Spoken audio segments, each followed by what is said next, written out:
ಸನ್ಮಾನ್ಯ ಸಭಾಧ್ಯಕ್ಷರೇ, ವೇದಿಕೆಯಲ್ಲಿ ಇರುವಂತಹ ಪ್ರಾಜ್ಞರೇ, ಇಲ್ಲಿ ಸೇರಿದಂತಹ ಎಲ್ಲ ನನ್ನ ಪ್ರೀತಿಯ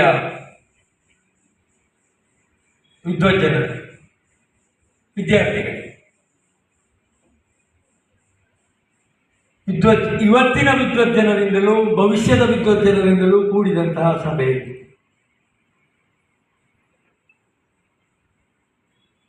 ನೀವೆಲ್ಲ ಕೂಡಿದಂತಹ ಈ ಗಾಂಧಿ ಸಂವಾದದ ಈ ಕಾರ್ಯಕ್ರಮಕ್ಕೆ ನನ್ನನ್ನು ಬಹಳ ಪ್ರೀತಿಯಿಂದ ನೀವು ಕರೆದಿದ್ದೀರಿ. ನಿಮ್ಮ ಪ್ರೀತಿಗೆ ನಾನು ಗೌರವವನ್ನು ಕೊಟ್ಟು ಇವತ್ತು ಬಂದಿದ್ದೇನೆ. ಇವತ್ತು ಪುತ್ತೂರಿನಲ್ಲಿ ಅಥವಾ ಇವತ್ತು ಭಾರತದಲ್ಲಿ ಗಾಂಧಿ ಸಂವಾದವನ್ನು ನಡೆಸಬೇಕಾದಂತಹ ಸ್ಥಿತಿ ಬಂದಿದೆ ಅಂತ ಹೇಳಿದರೆ ಅದು ಅಷ್ಟು ಒಳ್ಳೆಯ ಸ್ಥಿತಿ ಅಂತ ನನಗೆ ಅನಿಸುತ್ತಿಲ್ಲ. ಯಾಕಂದರೆ ಗಾಂಧೀಜಿಯವರು ನಮ್ಮ ದೇಶಕ್ಕೆ ಸ್ವಾತಂತ್ರ್ಯವನ್ನು ತಂದುಕೊಡುವುದರಲ್ಲಿ ಪ್ರಮುಖ ಪಾತ್ರವನ್ನು ಮತ್ತು ಪ್ರಧಾನ ಪಾತ್ರವನ್ನು ವಹಿಸಿದವರು. ಹಿಂಸಾತ್ಮಕ ಹೋರಾಟದ ಮೂಲಕ ನಡೆಯುತ್ತಾ ಇದ್ದಂತಹ ಭಾರತದ ಸ್ವಾತಂತ್ರ್ಯದ ಹೋರಾಟಕ್ಕೆ ಅಹಿಂಸಾ ಹೋರಾಟದ ಕಡೆಗೆ ಅದನ್ನು ತಿರುಗಿಸಿ ಒಂದು ಹೊಸ ದಿಕ್ಕನ್ನು ನೀಡಿ ಬ್ರಿಟಿಷರನ್ನು ತಮ್ಮ ಸತ್ಯ, ಧರ್ಮ, ಅಹಿಂಸೆ ಅನ್ನುವ ಅಸ್ತ್ರಗಳಿಂದಲೇ ಮಣಿಸಿ ಈ ದೇಶಕ್ಕೆ ಸ್ವಾತಂತ್ರ್ಯ ಬರುವ ಹಾಗೆ ಮಾಡಿದ ಮಹಾತ್ಮ ಗಾಂಧೀಜಿಯವರು. ಇವರ ಎಲ್ಲ ವಿಚಾರಗಳು ನಮ್ಮ ಒಳಗೆ ಇರಬೇಕಾಗಿತ್ತು. ಇದು ನಮ್ಮ ರಕ್ತದ ಕಣಗಳಲ್ಲಿ ಇದು ಇರಬೇಕಾಗಿತ್ತು, ನಮ್ಮ ಮನಸ್ಸಿನಲ್ಲಿ ಇರಬೇಕಾಗಿತ್ತು, ನಮ್ಮ ಕ್ರಿಯೆಯಲ್ಲಿ ಇರಬೇಕಾಗಿತ್ತು. ಆದರೆ ನಾವು ಅದರಿಂದ ಇವತ್ತು ಹೊರಗೆ ಹೋಗ್ತಾ ಇದ್ದೇವೆ. ಯಾಕಂತ ಹೇಳಿದರೆ ಗಾಂಧಿಯ ಮೇಲೆ, ಗಾಂಧಿ ತತ್ವದ ಮೇಲೆ, ಗಾಂಧಿಯ ಆದರ್ಶಗಳ ಮೇಲೆ ಆಘಾತಗಳು, ಆಕ್ರಮಣಗಳು ಆಗುತ್ತಾ ಇರುವಂತಹ ಸಂದರ್ಭದಲ್ಲಿ ಸಕಾಲಿಕವಾಗಿ ಗಾಂಧಿ ಸಂವಾದ ಬಹಳ ಅಗತ್ಯವಾದದ್ದು ಅಂತ ನನಗೆ ಅನಿಸ್ತದೆ. ಆ ಸ್ಥಿತಿ ಬಂದದ್ದು ಒಳ್ಳೆಯದಲ್ಲ ಅಂತಿದ್ರು. ಸ್ಥಿತಿಗೆ ಪೂರಕವಾಗಿ, ಇದಕ್ಕೆ ಪ್ರತಿಕ್ರಿಯಾತ್ಮಕವಾಗಿ ಗಾಂಧಿ ತತ್ವಗಳನ್ನು ಬೆಳಗಿಸುವ ಒಂದು ನಿಟ್ಟಿನ ಈ ಪ್ರಯತ್ನ ಬಹಳ ಒಳ್ಳೆಯದು ಅಂತ ನನಗೆ ಅನ್ನಿಸ್ತದೆ. ಇಲ್ಲಿ ನಾನು ಹೇಳುವುದಕ್ಕೆ ಇಲ್ಲೆಲ್ಲ ಬಹಳಷ್ಟು ತಿಳಿದ ವಿದ್ಯಾವಂತರು, ಗಾಂಧಿಯ ಬಗ್ಗೆ ಬಹಳಷ್ಟು ತಿಳಿದವರು ಇದ್ದ ಈ ಸಭೆಯಲ್ಲಿ ಒಂದಷ್ಟು ವಿದ್ಯಾರ್ಥಿಗಳು, ಈಗಷ್ಟೇ ಅರಳುತ್ತಿರುವ ಕುಸುಮಗಳು, ಮುಂದಿನ ಜೀವನವನ್ನು ರೂಪಿಸಬೇಕಾದವರು ಇಲ್ಲಿ ತುಂಬಿಕೊಂಡಿರುವುದರಿಂದ ಮತ್ತು ಇದನ್ನು ಆಸ್ವಾದಿಸುವುದಕ್ಕೆ, ಈ ವಿಚಾರವನ್ನು ತಿಳಿಯುವ ಉದ್ದೇಶದಿಂದಲೇ ಅವರನ್ನು ನಾವಿಲ್ಲಿ ಸೇರಿಸಿರುವುದರಿಂದ ಒಂದೆರಡು ಮಾತುಗಳನ್ನು ಗಾಂಧಿಯ ಬಗ್ಗೆ ಹೇಳೋದಕ್ಕೆ ತಪ್ಪಾಗ್ತದೆ ಅನ್ನುವಂಥ ನೆಲೆಯಲ್ಲಿ ಒಂದೆರಡು ಮಾತುಗಳನ್ನು ನನಗೆ ಹೇಳಬೇಕು ಅಂತ ಅನಿಸ್ತದೆ. ನಮಗೆಲ್ಲ ಗೊತ್ತುಂಟು ಮಹಾತ್ಮ ಗಾಂಧೀಜಿಯವರು ರಾಷ್ಟ್ರಪಿತ, ಮಹಾತ್ಮರು ಅಂತ.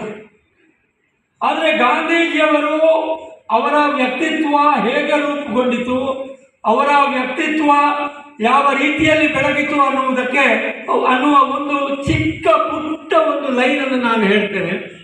ಗಾಂಧೀಜಿಯವರು ವಕೀಲರಾಗಿದ್ದರು. ಅವರು ವಕೀಲ ವೃತ್ತಿಯನ್ನು ಮಾಡುವುದಕ್ಕೋಸ್ಕರ ದಕ್ಷಿಣ ಆಫ್ರಿಕಾಕ್ಕೆ ಹೋದರು.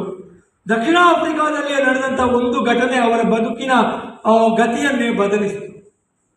ಅವರು ಕಪ್ಪು ವರ್ಣದವರಾಗಿದ್ದರು. ದಕ್ಷಿಣ ಆಫ್ರಿಕಾದಲ್ಲಿ ಬಿಳಿ ವರ್ಣದವರಿದ್ದರು. ಅಲ್ಲಿ ವರ್ಣಭೇದ ನೀತಿ ಬಹಳ ಬಲವಾಗಿ ಬೇರೂರಿತ್ತು. ಅವರು ರೈಲಿನಲ್ಲಿ ಪ್ರಯಾಣ ಮಾಡ್ತಾ ಇರುವಾಗ, ಮಹಾತ್ಮ ಗಾಂಧಿಯವರು ಪ್ರಥಮ ದರ್ಜೆಯ ರೈಲಿನಲ್ಲಿ ಪ್ರಯಾಣ ಮಾಡ್ತಾ ಇರುವಾಗ, ಪ್ರಥಮ ದರ್ಜೆಯ ಬೋಗಿಯಲ್ಲಿ ಪ್ರಯಾಣ ಮಾಡ್ತಾ ಇದ್ದಾಗ ಅವರನ್ನು ನೀನು ಕಪ್ಪು ವರ್ಣದವನು, ನೀನು ಯಾವ ಅಧಿಕಾರದಿಂದ ಇಲ್ಲಿ ಕೂತೆ ಅಂತ ಹೇಳಿ ಅವರನ್ನು ಅಲ್ಲಿಂದ ಹೊರಕ್ಕೆ ದಬ್ಬುತ್ತಾರೆ. ಚಲಿಸುತ್ತಿರುವ ರೈಲಿನಿಂದ ಅವರನ್ನು ಹೊರಕ್ಕೆ ಎಸೆಯಲಾಗ್ತದೆ. ಇದು ಮಹಾತ್ಮ ಗಾಂಧಿಯವರ ಬದುಕಿನ ದೊಡ್ಡ ಟರ್ನಿಂಗ್ ಪಾಯಿಂಟ್ ಅಂತ ನನಗನ್ನಿಸ್ತದೆ. ಗಾಂಧಿಯವರು ಕೇವಲ ಭಾರತದಲ್ಲಿ ಮಾತ್ರ ಹೋರಾಟ ಮಾಡಿದ್ದರು. ಅವರು ಭಾರತದ ಸ್ವಾತಂತ್ರ್ಯ ಸಂಗ್ರಾಮಕ್ಕೆ ಬರುವುದಕ್ಕೆ ಮೊದಲು ಅವರು ದಕ್ಷಿಣ ಆಫ್ರಿಕಾದಲ್ಲಿ ವರ್ಣಭೇದ ನೀತಿಯ ವಿರುದ್ಧ ಹೋರಾಟವನ್ನು ಮಾಡಿದವರು ಮತ್ತು ಅಲ್ಲಿ ವರ್ಣಭೇದ ನೀತಿಯ ವಿರುದ್ಧ ಹೋರಾಟ ಮಾಡಿ ಅಲ್ಲಿ ಜಯವನ್ನು ಪಡೆದು ಅವರು ಭಾರತಕ್ಕೆ ಬಂದವರು. ಅವರು ಅಲ್ಲಿ ಪ್ರಯೋಗಿಸಿದ್ದೇ ಈ ಅಹಿಂಸಾ ಸತ್ಯಾಗ್ರಹದ ಒಂದು ಅಸ್ತ್ರವನ್ನು. ಅದೇ ಅಸ್ತ್ರವನ್ನು ಅವರು ಭಾರತದಲ್ಲಿ ಪ್ರಯೋಗಿಸಿ ಭಾರತಕ್ಕೆ ಸ್ವಾತಂತ್ರ್ಯ ಬರುವುದಕ್ಕೆ ಅವರು ಕಾರಣೀಭೂತರಾದರು. ಒಂದೆರಡು ಘಟನೆಗಳನ್ನು ನಾನು ನೆನಪಿಸಬೇಕು. ಆಗ ಭಾರತದಲ್ಲಿ ಕೂಡ ಅಸ್ಪೃಶ್ಯತೆ ಬಹಳ ಬಲವಾಗಿ ಬೇರೂರಿದ್ದಂತಹ ಸಂದರ್ಭ. ಇವತ್ತು ಕೂಡ ಅದು ಪೂರ್ತಿಯಾಗಿ ಹೋಗಲಿಲ್ಲ. ಆ ಸಂದರ್ಭದಲ್ಲಿ ಗಾಂಧೀಜಿಯವರು ಒಂದು ಕಡೆ ಭಾಷಣದಲ್ಲಿ ಒಂದು ಮಾತು ಹೇಳ್ತಾರೆ. ಇದು ಅವರು ಏನು ಯೋಚನೆ ಮಾಡ್ತಿದ್ರು ಅಂದ್ರೆ, ಒಂದು ಮಾತಿದೆ, ತನ್ನಂತೆ ಪರನ ಬಗೆವಡೆ. ಅದನ್ನು ಗಾಂಧೀಜಿಯವರಲ್ಲಿ ಕಂಡುಕೊಂಡಿದ್ರು ಅಂತ ಅನಿಸ್ತದೆ. ಏನು ಬ್ರಿಟಿಷರು ನಮ್ಮನ್ನ ಯಾವ ರೀತಿಯಲ್ಲಿ ಕಾಣ್ತಾ ಇದ್ದಾರೆಯೋ ಅದೇ ರೀತಿ ನಾವು ನಮ್ಮ ದೇಶದ ನಮ್ಮದೇ ಸಹೋದರ ಸಹೋದರಿಯರ ಬಗ್ಗೆ ನಾವು ಯೋಚನೆ ಮಾಡುವುದು ಎಷ್ಟು ಸರಿ. ಅದು ಈ ಅಸ್ಪೃಶ್ಯತೆಯ ಕುರಿತಾಗಿ ಗಾಂಧೀಜಿಯವರಿಗೆ. ಇಂತಹ ಗಾಂಧೀಜಿಯವರು ಬಹಳಷ್ಟು ಸತ್ಯಾಗ್ರಹಗಳನ್ನು ಮಾಡಿದ ನಂತರ ಅವರು 1917ರಲ್ಲಿ ಒಂದು ಚಂಪಾರಣ ಸತ್ಯಾಗ್ರಹವನ್ನು ಮಾಡ್ತಾರೆ. ಇದು ಗಾಂಧಿಯ ಬಗ್ಗೆ ಕಣ್ಣು ಮುಚ್ಚಿದವರಿಗೆ ಕಣ್ಣು ತೆರೆಸುವಂತಹ ಒಂದು ಘಟನೆ. ಗಾಂಧೀಜಿಯವರು ಚಂಪಾರಣ ಸತ್ಯಾಗ್ರಹದಲ್ಲಿ ಭಾಗವಹಿಸಿದಾಗ, ರೈತರ ಸಮಸ್ಯೆಗಳ ಬಗ್ಗೆ ಅವರು ಸತ್ಯಾಗ್ರಹವನ್ನು ನಡೆಸಿದಾಗ ಅವರ ಮೇಲೆ ಒಂದು ಮೊಕದ್ದಮೆ ಹೂಡಲಾಗ್ತದೆ. ಅವರನ್ನು ಕೋರ್ಟಿಗೆ ಕರೆದುಕೊಂಡು ಹೋಗ್ತಾರೆ. ಬ್ರಿಟಿಷ್ ನ್ಯಾಯಾಧೀಶರು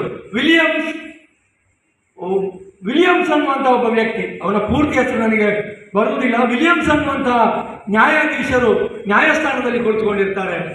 ಗಾಂಧೀಜಿಯವರು ಕೋರ್ಟ್ ಆವರಣವನ್ನು ಪ್ರವೇಶಿಸುವಾಗ ಆ ನ್ಯಾಯಾಲಯದ ನ್ಯಾಯಾಧೀಶರು ಎದ್ದು ನಿಂತು ಮಹಾತ್ಮ ಗಾಂಧಿಯವರಿಗೆ ಗೌರವವನ್ನು ಕೊಟ್ಟವರನ್ನು ಸ್ವಾಗತಿಸಿದ್ದಾರೆ.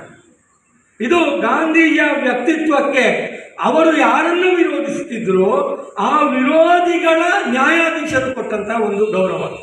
ಈ ಕೋರ್ಟಿನಲ್ಲಿ ನಡೆದ ಘಟನೆಗಳು ಕೂಡ ಒಂದಷ್ಟು ಮೆಲುಕು ಹಾಕುವ ಹಾಗೆ ಇದೆ. ಅಲ್ಲಿ ಕೋರ್ಟಿನಲ್ಲಿ ಮಹಾತ್ಮ ಗಾಂಧಿಯವರಿಗೆ ಅವರು ನ್ಯಾಯಾಧೀಶರು, ನೀವು ಮಾಡಿದ ಕೃತ್ಯಕ್ಕಾಗಿ ನನಗೆ ಕ್ಷಮೆಯನ್ನು ಕೇಳಬೇಕು ಅಂತ ಹೇಳ್ತಾರೆ. ಅದಕ್ಕೆ ಗಾಂಧೀಜಿಯವರು, ನಾನು ಕ್ಷಮೆಯನ್ನು ಕೇಳುವುದಿಲ್ಲ ಅಂತ ಹೇಳ್ತಾರೆ. ನಿಮಗೆ ನಾವು 6 ವರ್ಷಗಳ ಕಾಲ ಜೈಲು ಶಿಕ್ಷೆಯನ್ನು ನೀಡ್ತೇವೆ ಅಂತ ಹೇಳ್ತಾರೆ. ಆಗ ನಾನು ಅದನ್ನು ಒಪ್ಪಿಕೊಳ್ಳುವುದಿಲ್ಲ ಅಂತ ಗಾಂಧಿ ಹೇಳ್ತಾರೆ. ಆದರೆ ಅವರು ಅದನ್ನು ವಿರೋಧಿಸುತ್ತಲೇ ಅವರು ಜೈಲಿಗೆ ಹೋಗ್ತಾರೆ. ಇದು ಅವರ ಅಸಹಕಾರ ಚಳವಳಿಯಲ್ಲಿ ಅವರಿಗೆ ಇದ್ದಂತಹ ಬದ್ಧತೆ.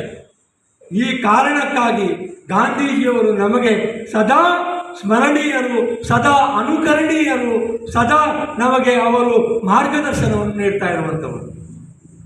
ಈ ಎಲ್ಲ ಕಾರಣಗಳಿಂದ ಇವತ್ತು ಏನು ಗಾಂಧಿಯ ವಿಚಾರಗಳ ಬಗ್ಗೆ ಏನು ಇವತ್ತು ಬೇರೆ ಬೇರೆ ಮಾಧ್ಯಮಗಳಲ್ಲಿ ಬೇರೆ ಬೇರೆ ರೀತಿಯ ಕಾಲ್ಪನಿಕವಾದಂತಹ ಸುಳ್ಳು ಅಪಪ್ರಚಾರಗಳು ನಡೀತಾ ಇದೆ. ಅವರ ವ್ಯಕ್ತಿತ್ವವನ್ನು ಕುಂದಿಸುವ, ಅವರು ಹೇಳಿದಂತಹ ವಿಚಾರವನ್ನು ಅಲ್ಲಗಳೆಯುವಂತಹ ಅನೇಕ ಏನು ಪ್ರಭಾವಂಡಗಳು ಆಗ್ತಾ ಇದೆ.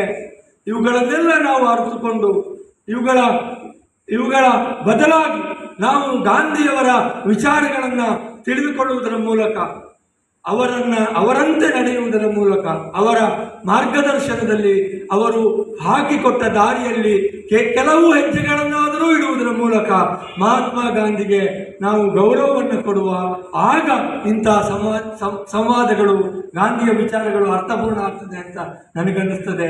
ಎಲ್ಲರಿಗೂ ವಂದಿಸ್ತಾ ನನ್ನ 2 ಮಾತನ್ನು ಮುಗಿಸ್ತೇನೆ. ಜೈ ಹಿಂದ್.